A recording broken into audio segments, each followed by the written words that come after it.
A50, and yeah, right off the bat, let me just tell you that this is another Samsung phone that is pretty good looking. As you can see, the front here has an Infinity U design, which is Samsung's fancy term for the teardrop notch. But hey, I'm not complaining since this looks beautiful. The display here is gorgeous too. It's a Super AMOLED Full HD Plus display, and yeah, like most Super AMOLED displays from Samsung, this looks amazing. The colors pop, it's vibrant, it's just beautiful. Let's move on to the back, where there's the triple camera setup and nothing else. But I like the different colors on the back. There's the sleek white version, a blue version, and a black variant that looks like this with some light falling on it. Seriously, look at this. This looks good, doesn't it? And it's not glass. Samsung calls this 3D glass stick. I know that's a weird name, but that means it's plastic polycarbonate that looks like glass. Anyway, if you're wondering where's the fingerprint scanner, well, it's on the front, under the display.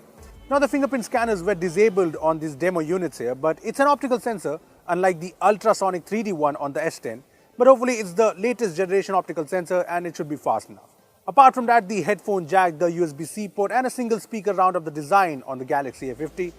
And it's IP68 water and dust resistant, which is amazing. So you get the new 10nm Exynos 9610 chipset, which is said to be in the Snapdragon 660 ballpark, so I'm expecting good performance. There's also up to 6GB RAM and 128GB storage, a big 4000 mAh battery with 15W fast charging, and yeah, there's the triple cameras.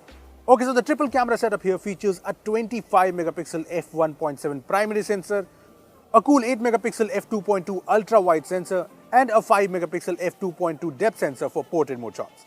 Now, we've only played with the device briefly, but I did see that the Galaxy A50 has the latest camera UI, the same one from the Galaxy S10, with the new scene recognition icon so that you can turn it on or off easily, along with the other usual features like the live focus mode, pro mode, and a lot more.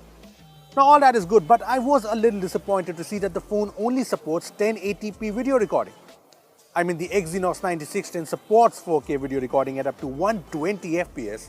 On the front, there's a 25MP f1.7 selfie camera with the live focus mode, so it should be decent enough. I mean, it looks fine, so yeah, I'm positive.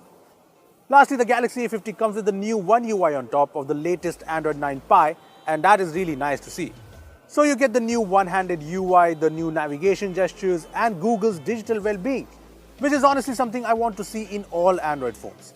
And with all the basics intact, a Super AMOLED display, an under-screen fingerprint scanner, large battery with fast charging, a triple camera setup, and what seems like a capable processor.